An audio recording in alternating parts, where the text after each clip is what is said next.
And Michael, you actually talked a lot about how at that moment you thought it was the seminal point for VR. So a lot's happened in 2 years. What's your take?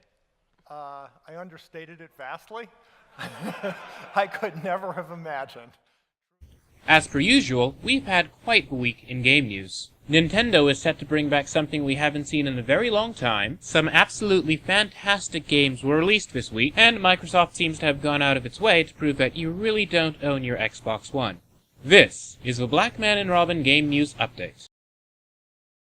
To start with, the May 2015 update has just hit the Xbox One. This update adds some handy features, such as voice messages at long last. This voice messaging on Xbox One also works for people who have Xbox 360s. If you own an Xbox One, you can send your Xbox 360 using friends voice messages now.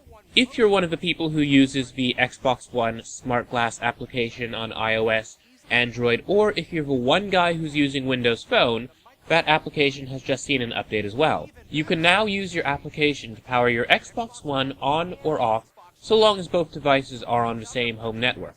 Additionally, this update has brought the user-selectable power mode. According to the official release, they have altered the initial setup experience on the Xbox One. The Xbox One has what's called Instant On. You can just say Xbox On, and the machine will boot up. However, this means that the Xbox was always on, just in a somewhat lower power state. This wasn't completely energy efficient. While European Xbox One users were prompted to select a power mode during console setup, users in other regions hadn't received such a prompt. Hence, some folks had no idea about the extra electricity the always-on mode was taking. Now, I suppose Microsoft is making it a little bit more clear that you have the choice to turn on your Xbox One with your voice, or walk all the way across your living room to press the button on the front like a barbarian. In other Xbox-related news, earlier in the week there was a rumor that Microsoft was bricking the Xbox Ones of anybody who broke the NDA regarding the next Gears of War game. Apparently, the leakers had been warned that there would be consequences if they were to break the NDA. According to a letter forwarded to Polygon from VMC, a third-party company that Microsoft uses for its testing, Microsoft has permanently disabled the Xbox Live accounts of the leakers, as well as other suspected accounts present on their Xbox One kits, and temporarily blocked all of their Xbox One privileges. This official letter says that for a time, the Xbox One of the affected person is entirely unusable. However, this wasn't completely correct. A Microsoft spokesperson later brought out that if a console is suspended from Xbox Live for a violation of the terms of use, it can still be used offline. So while Microsoft can ban a specific console for a user's actions from the internet, Microsoft will not completely brick a console. At least, not yet. A new trailer has been unveiled for the upcoming LEGO Jurassic World. The game, which is set over all 4 Jurassic Park movies, is set to come out on June 12, 2015 for pretty much all the consoles as well as PC. If you're looking for slightly more realistic live dinosaur action, about as realistic as live dinosaur action can get, you might want to check out Ark: Survival Evolved. Ark is a persistent world multiplayer online dinosaur survival game. If you can think of DayZ but with dinosaurs and more of an emphasis on story, then you've pretty much got Ark. In the game, you wake up in your undies on the beach, and there are dinosaurs around you. You can hunt them, consume them, and eventually tame them. Besides the dinosaurs, which are interesting enough, the story of the game also caught my eye. It reminds me a bit of a Maze Runner series of books, and Terra Nova, which was a series on Fox featuring dinosaurs, and, like any science fiction series on Fox, it got cancelled. The game is set to come out on Steam's Early Access for Mac, PC, and Linux on June 2nd, 2015. The game is also on track to come to the PlayStation 4 and Xbox One at a later date. Personally, I've not cared about multiplayer survival games up until this point. There's something about Ark that caught my attention. It's probably the dinosaurs. If you'd like to find out more about Ark, we have an article about it up on blackmanandrobin.com right now. We also have some really cool art from the game. Last week, we got the news that the Oculus Rift would be coming out early in 2016. This week, we learned a bit more about the technical specifications of Rift. In a post on Oculus.com, Atman Binstock, the chief architect at Oculus VR, revealed that the Oculus Rift's display is 2160 by 1200. That's quite an incredible resolution, and so, in order to support that, you'll need a relatively hardy PC. Mr. Binstock recommended, at minimum, an NVIDIA GTX 970 or AMD 290 for your GPU, 8GB of RAM, and at least a 3.3 GHz processor. Additionally, you'll also need a pair of USB 3.0 ports and an HDMI 1.3 video output. Also, apparently, you'll need Windows 7 Service Pack 1 or newer, and according to the post, our development for OS X and Linux has been paused in order to focus on delivering a high-quality consumer-level VR experience at launch across hardware, software, and content on Windows. We want to get back to development for OS X and Linux, but we don't have a timeline. Essentially, if you have a nice, strong Windows-based PC, you'll probably be Oculus ready when the device comes out early 2016. If you're a Mac or Linux user, there are some open-source alternatives to the official drivers from Oculus VR. However, you can't really guarantee how well they'll work. So if you're not a Windows PC user, you might want to hold off on getting a Rift until you have some idea of how well the device works on non-supported computers. Now that these specifications have been released, developers have a better idea of how to best optimize their games for the Oculus Rift. More announcements regarding the Oculus are set to come out throughout the year. Regarding announcements, everybody's plans for E3 2015 are popping up. Nintendo has released a rather humorous video for their E3 announcement, and, apparently, the Nintendo World Championships are coming back.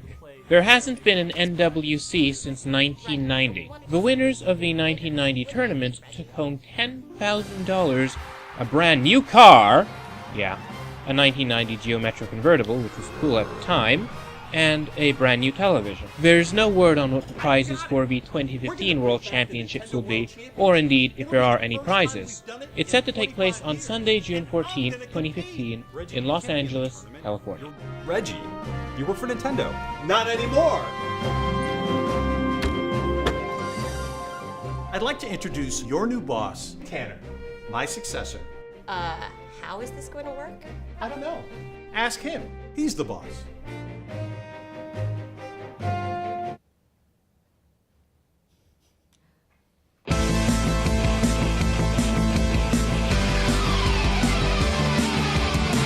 When you're playing with power, you gotta give it all your best.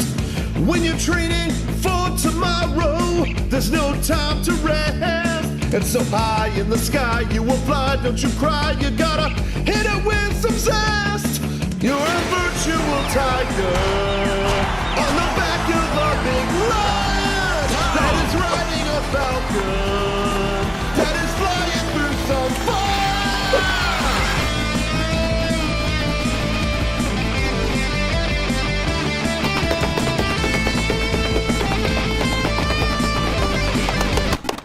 What? You're a digital eagle that is in a big body. These games are great. We can make a game that, so you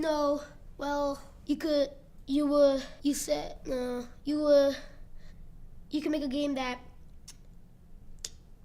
you could do anything. Yeah. Hello, everyone.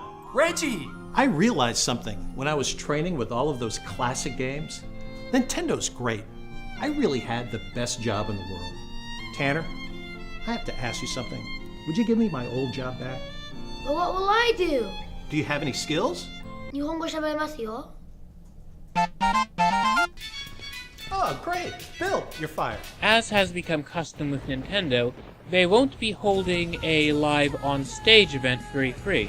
Rather, there will be a digital event. That's taking place on June 16, 2015 at 9 a.m. Pacific Time. Incidentally, Square Enix, it seems to avoid getting in the way of Nintendo, has changed the time of its conference to 10 a.m. Pacific Time on June 16th.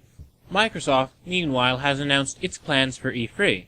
They're set to have their conference on June 15th, 2015, that's a Monday, at 9:30 a.m. Pacific Time. Sony is set to have their conference on the same day at 6 p.m. Pacific Time. Be sure to stick with us, as we'll have more news about E3 as the time draws near. If you're a fan of isometric RPGs, you might be happy to know that the enhanced edition of Divinity: Original Sin is set to come to the PlayStation 4 and Xbox One. It's an improved version of the game that comes with a better split-screen interface. Additionally, all the characters in the game are fully voiced, there are new quests, characters, and content, and brand new gameplay modes. Interestingly enough, the story, according to the developers, has been heavily rewritten, and the visuals have been reworked as well as some of the sound effects. Possibly the most exciting news regarding this enhanced edition is that it will be completely free to everyone who owns the original game. Right now, we're on track to see more of this enhanced edition of Divinity at E3. Have you been looking for a video game that's not exciting? Have you ever flipped on your Xbox and thought to yourself, I want to be soothed today? Well, fantastic news. The doldrums of Farming Simulator 15 are coming to PlayStation 4, Xbox One, PS3, and Xbox 360 on May 19, 2015. I played an earlier version of Farming Simulator and I enjoyed it. It's not your average sort of game. There's something incredibly laid back about it. Farming Simulator has a very serene atmosphere. If you've been in the market for a video game in which you can just chill out, check out Farming Simulator. Also, if the thought of driving around a tractor excites you, well, you should probably know that this game boasts tractors from over 40 companies, including Amazon, Ponce, and Lamborghini. Additionally, Farming Simulator 15 comes with online co-op. Drop of the beat.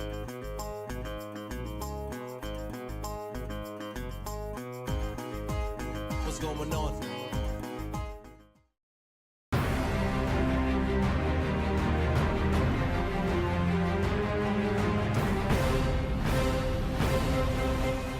If you could do with a little bit more excitement, Smite is currently in closed beta on the Xbox One.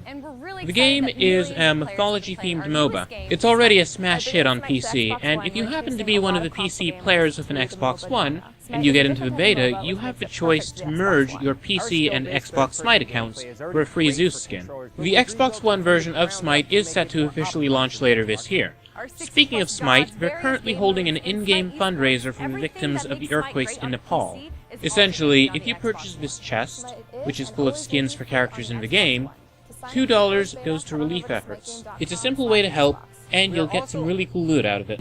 One game that was released on the PlayStation 4 and PC this week is called Toren. Toren is the first game from the Brazilian developer Sword Tales, and it takes place in the titular Tower of Toren. The tower in the game, which in some ways seems analogous to the Tower of Babel, was built with the intention of piercing the heavens. This, however, proved to be folly, and as a result of the towers being built, the sun grew angry and held its place in the sky forever. In the game, you play as the Moonchild, whose goal is to fight the dragon that lives atop the tower. You must ascend Toren. Now, Toren is a relatively short game. I played it through this week. I rather enjoyed the experience, but it wasn't without its flaws. There were glitches in the game, issues with pacing, and the beautiful visuals were occasionally marred by graphical errors. Toren is a very ambitious game. I'll have a review of it up on blackmanandrobin.com very soon. Additionally, I've also got a couple of Steam keys for Toren. If you'd like to win one, all you have to do is hit us up on Twitter or Instagram and tell us what you think about the game. If we like what you have to say, we'll be sure to feature your comment on next week's episode of Game News Update. Speaking of winners, congratulations Cherry Pie 55. You have won yet again. Folks, this Cherry Pie 55 is a serial winner, I'm telling you. This time around, he had a lot to say about the Oculus Rift. That 2016 is an appropriate release time for the Oculus. After all the publicity and the important feedback from both DevKit 1 and DevKit 2, those were earlier versions of the Rift, it would seem that 2016 is just right for releasing the Oculus Rift. Congratulations Cherry Pie 55, you've won a new wrong giveaway. This week you've actually won the Golden Jubilee Bundle. It's filled with some very bizarre games. Invisible Inc. is out now on Steam. From Clay, the makers of Mark the Ninja, Invisible Inc. is a bit like a stealth version of XCOM. In the game, you control a team of secret agents. and your goal is to infiltrate dangerous corporations. Some aspects of the game are procedurally generated, meaning that you can't memorize levels because the level is going to be different every time. Thus far, the game has gotten really great reviews. Besides being popular with players, critics praise it for having great mechanics, fantastic graphics, and very good voice acting. A new behind-the-scenes trailer has just emerged for the new King's Quest game. It shows off some of the game's voice talent, which includes Christopher Lloyd of Back to the Future fame, as well as Zelda Williams of Legend of Korra. The King's Quest series is a classic as far as adventure games go. The series is finally seeing a beautiful 3D reboot. Apparently, it's on track to sound as good as it looks. Gung Ho Online Entertainment, the company behind Puzzle & Dragons, are going to be remastering the classic RPG Grandia 2. This enhanced edition of the game is going to be based on the Dreamcast version, which came out in 2000. While we do know that the game is coming to Steam, there's no word quite yet on when. Another game to get the Game of the Year treatment is Badlands. I confess, I'd not heard of the game up until seeing this trailer just now, but it looks really cute. Also, I absolutely love the style of narration used. Beautiful habitat. Well, they try hard to live there, but something bad is taking over their natural environment, their home. And now these extraordinary creatures are struggling to survive. But all hope is not lost. They have coped with the dramatic changes by developing new capabilities. These have helped them to survive in their newly hostile environment.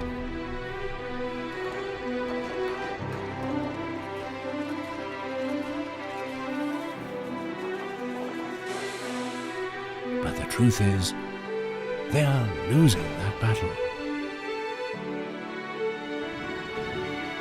This is happening. The clones need help. Our help. Your help. Help of your friends and family. The question is, are we happy to suppose that our grandchildren may never be able to see a clone except in a picture book? I think not. We must act now and save these remarkable creatures. Save the clones. They need your help.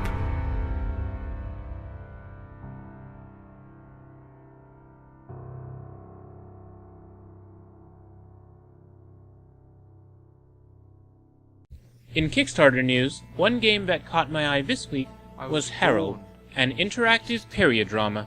According to the developers, the game falls somewhere between a visual novel and a point-and-click adventure game. It has an interesting thematic focus with regard to choosing to either obey authority or rebel against it, set against a backdrop of colonialism.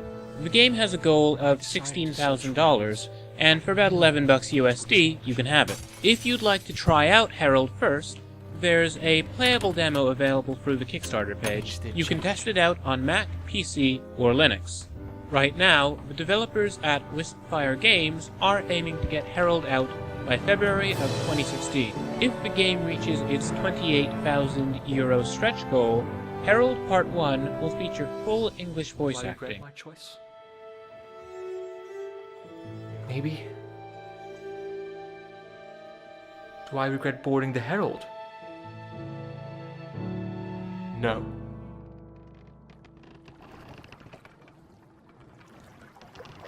In other boat-oriented video game news, Windward has just been released on Steam. I got to play a bit of Windward, and I really love it. It's inspired by Sid Meier's Pirates. It's a game in which you have a ship of your own, and you're sailing around from island to island, port to port. You pick up quests, drop off merchandise, buy things, fight pirates. It's a really cool trading game, and it's freshly out of early access. Also, it comes with online multiplayer, which is a plus. The game is available for Mac, PC, and Linux, and I definitely recommend checking it out. My name is Marc-Alexis Côté, Creative Director of Assassin's Creed Syndicate, and here is your first look at our game. Ubisoft has unveiled a gameplay walkthrough for the upcoming game Assassin's Creed Syndicate. The game is set in London in 1868, and as you might guess, you're running around stabbing people again. There is now a zipline in the game which allows you to zip up from rooftop to rooftop, which looks pretty neat. There's also a feature called Eagle Vision. Eagle Vision allows you to look through objects and see what enemies are hiding nearby. It looks very, very familiar. In fact, it looks quite similar to the Detective Vision mode from Batman Arkham City, a game which also featured a grappling hook, which worked a lot like the ziplines appear to in Assassin's Creed Syndicate.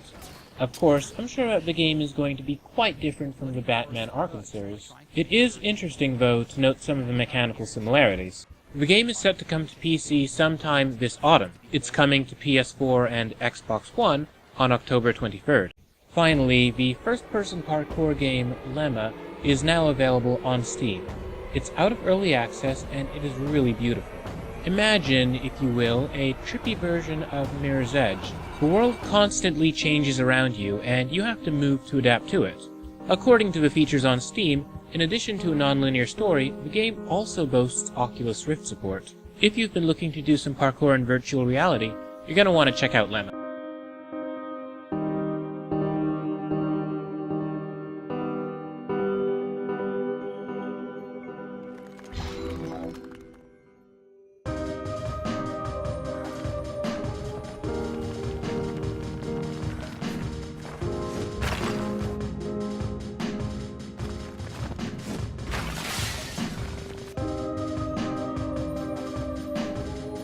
Well, that's it for this week's game news.